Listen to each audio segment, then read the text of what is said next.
We need to be able to tell the people that God has sent, the people that God has chosen, the people that God has chosen that are spiritually mature in Him, that represent Him properly, from those who don't, from those who have begun to represent Him and have not matured spiritually to the level that they need to represent God to represent God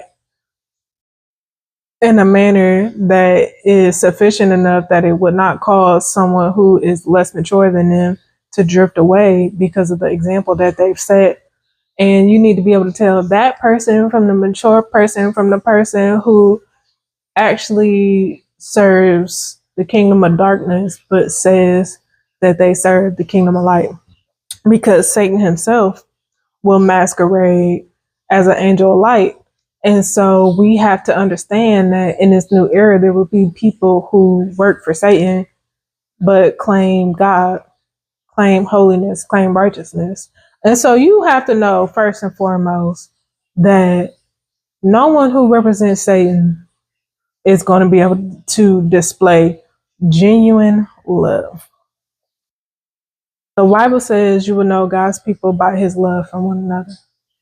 But when you hear that, understand that there will be people also in God's kingdom who have not matured spiritually enough to display a level of love, the level of love that they need to. Now, love your neighbor, love one another. That is really the only command God has given us. But we still, as a church, have a lot of work to do in that area.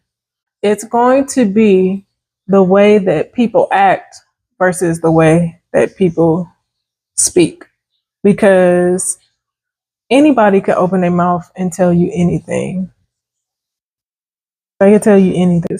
And so when you are considering whether a person is of God or not, number one, love. You'll know God's people by their love for one another.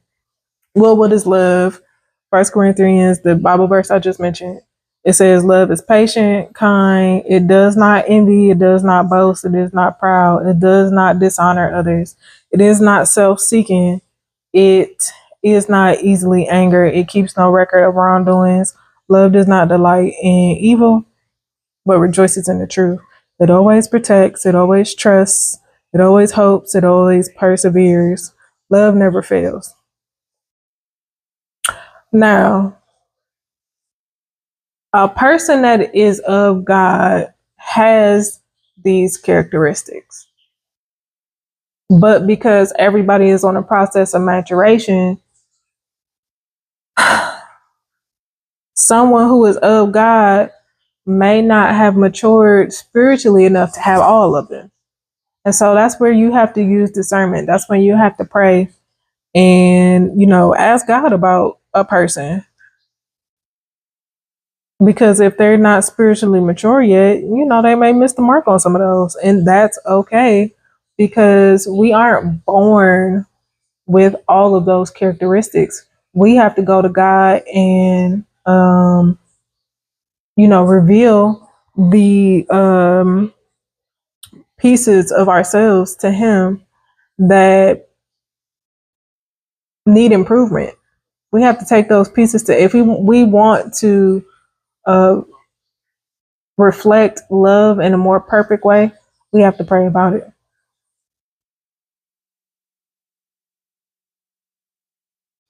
The fruit of the Spirit: love, joy, peace, forbearance, forgiveness.